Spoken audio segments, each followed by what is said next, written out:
वार्तांकन रोखठोक बातमी। मुस्लिम धर्मीयांचा रमजान ईद हा सण 21 मार्च 2026 रोजी साजरा होतोय।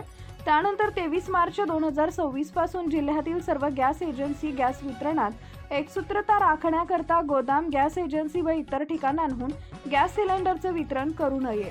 जिल्ह्यात सर्वत्र घरगुती वापराच्या गॅस सिलेंडरचा पुरवठा ऑनलाईन बुकिंग झाल्यानंतर OTP द्वारे 96 तासात घरपोच करावा असा निर्देश जिल्हाधिकारी कुमार आशीर्वाद यांनी दिलेत। सोलापूर जिल्ह्यातील गॅस वितरणासंदर्भातील कार्यवाहीच्या अनुषंगाने जिल्हा परिषदेच्या सभागृहात आयोजित आढावा बैठकीत जिल्हाधिकारी आशीर्वाद मार्गदर्शन करत होते। यावेळी जिल्हा पुरवठा अधिकारी संतोष सरडे, अन्नधान्य वितरण अधिकारी ओंकार पडोळे, LPG गॅस पुरवठा करणारे जिल्हा समन्वयक अधिकारी बुक्कय्या रघुकुमार यांच्यासह सोलापूर शहर व जिल्ह्यातील गॅस एजन्सीचे प्रतिनिधी उपस्थित होते। जिल्हाधिकारी आशीर्वाद पुढे म्हणाले की घरगुती वापराच्या गॅस सिलेंडर बाबत 23 मार्च 2026 पासून जिल्ह्यातील एकाही गॅस एजन्सीकडून रांगेत उभा राहून ग्राहकांना गॅस सिलेंडर देऊ नये।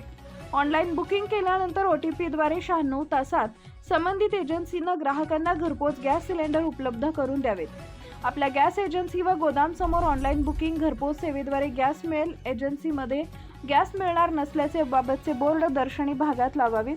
तसेच त्याबाबतचे SMS आपल्या ग्राहकांना मोबाईलवर पाठवावेत असे निर्देशही त्यांनी दिले आहेत। LPG गॅस पुरवठा करणाऱ्या कंपन्यांचे जिल्हा समन्वयक अधिकारी घुकुमार यांनी गॅस पुरवठ्याच्या अनुषंगाने HCL, BPCL व IOCL यांच्याकडून एजन्सीसाठी आलेल्या सूचना दिल्यात। जिल्ह्यात मागणीप्रमाणे LPG गॅस पुरवठा मिळत असल्याचं सांगून 23 मार्च 2026 पासून ऑनलाईन बुकिंग केल्यानंतर OTP द्वारे 96 तासात गॅस सिलेंडर एजन्सी उपलब्ध करून देतील असं त्यांनी सांगितलं। प्रारंभी जिल्हा पुरवठा अधिकारी संतोष सरडे यांनी ग्रामीण भागातील गॅस पुरवठ्याच्या अनुषंगाने माहिती दिली, तर अन्नधान्य वितरण अधिकारी ओंकार पडोळे यांनी सोलापूर शहरात LPG गॅस पुरवठ्याच्या अनुषंगाने माहिती दिली।